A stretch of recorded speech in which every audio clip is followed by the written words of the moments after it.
In today's video, we're going to be taking our first look at the brand new 8th map being introduced into Valorant. What's going on, ProGuides family? It's your host, Sergeant Frost. And today, we finally have our first images and live footage of the new 8th map coming to Valorant, which is now confirmed to be named Pearl. This map has quite the setting, which definitely sets its art style apart from the other maps currently in the game. But in this video, let's talk about our first impressions of the map and our predictions on how it will be played. And since it's coming out in episode 5, if you want to stay ahead of the curve, you'll definitely want to get to know the map's layout and specialties, as well as visiting us at ProGuides.com, where our Radiant and Immortal level coaches are eager to help you take advantage of the rank reset and new act. The link is in the description, and let's get started. I can't believe I'm saying this, but it's been a very long time since we've gotten a new map, as our last new map came in September of last year during episode 3 Act 2 when we got Fracture. We are now 3 months short of it being a full calendar year, and we are finally getting our 8th map. But better late than never, I guess. So what makes this map unique that sets it apart from the others? First, let's address the main attraction of this map, which is its setting. This map is completely underwater. Calling this map Atlantis is an understatement. The Pearl map takes place on the Omega Earth, which is the secondary Earth in the Mirrorverse conflict that's been brewing in the Valorant universe. This map from a visual standpoint is stunning, playing in an underwater dome facility that's themed after a plaza in Lisbon, Portugal. This map heavily reminds me of the underwater Camino clone facilities from the early TV shows and movies in the Star Wars universe. So what makes this map special? Well, Riot has given us some key details to know about this map before we hop in on day 1. The first thing you should know about Pearl is that there are no unique map mechanics like teleporters, ascenders, or breakable doors. Pearl is a 2 bomb site design map that is crafted to have 3 traditional lane design, with a small mid area and long range wings and flanks to its sides. Also, have we mentioned that this map is underwater? I just can't get over that yet. The art style is not only beautiful on this map, but it's culturally accurate too. According to Riot, this map will feature murals from actual Portuguese muralists who have made work in the country in real life. And throughout the map, there will be a traditional piece of Portuguese music playing as the official score for Pearl. This music is called Fado, and it comes from traditional Portuguese musicians from within the country. Looking over the design of the map a bit more, there is one slight caveat to how the map is laid out, and that is the attackers will need to descend into defender territory once they leave their spawn and progress towards the bomb sites. This map does look to be on the medium to smaller-ish sides of maps in Valorant.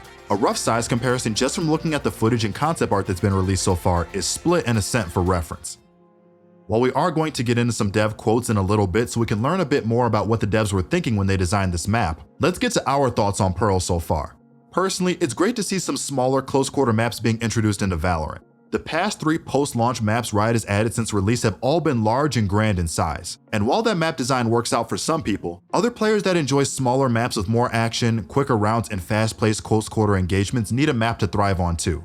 Pearl being a 3-lane design means that this map flows a lot more with the traditional feel with the mix of long-range and close-range angles. Pearl has long flanks and tight corridors that are linked to one another like a maze. This map is not open concept like Breeze, for example, where you can stand in one spot and see to both sides of the map without having to move. No, this map is really different. In fact, Pearl for a concept comparison is very similar to a map like Inferno from CSGO. Inferno is a hallway corridor map where one hallway leads to another, and then another, and then another, and then you're on a bomb site. This means that close quarter guns with high fire rates like the Phantom, Spectre, Judge, and Odin will be commonplace, as you're going to need those high fire rates to mow down multiple people who can appear in a corridor at once. For Pearl, you're going to need to stay on your toes and be ready for these fast and hard fights that you see on Split, for example, as this map will not give you time to breathe after you get out of a gunfight, literally.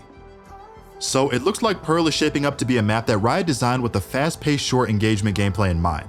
Let's take a quick look at some dev quotes to get inside of the heads of the level designers a bit better.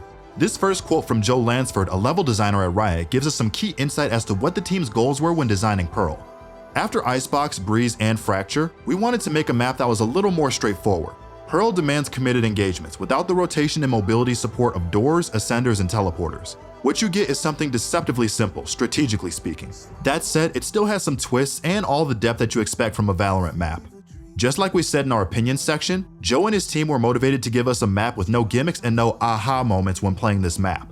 They wanted Pearl to be a straightforward, medium-sized 3-lane map, where the team with the best teamwork and best individual skill would straight up win the round. As a community, many players can attest that some of the map design gimmicks from previous maps did detract from gameplay a bit when it would give a team the advantage that was hard to counter for the other team. Having a map that rewards map movement, teamwork, and gunfighting skills sounds like something that is long overdue in the game, and it will surely be welcomed with open arms by the community. A cool thing to note about Pearl's design process was that in another quote, the dev teams talk about how the map's codename was originally Pit. If you look at the midsection of the map, there is an underground cylinder thing under the map in mid. Joe stated that originally in the map design, there was supposed to be an open hole that players could fall into and die. And in a very early iteration of the map, the pit was originally in B's sight. It's a good thing that they decided to move away from the design concept, as it did not align with their traditional map design goals. But whew, did we dodge a bullet with that one.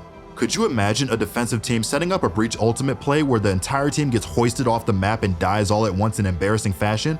The absolute anger and rage I would feel if I ended up in someone's troll montage if that happened to me would be unbearable. And I'm glad that the devs were wise enough to not include map hazard mechanics into Valorant. Unlike in some other games in the industry, that's the last thing we should be worrying about when playing this game.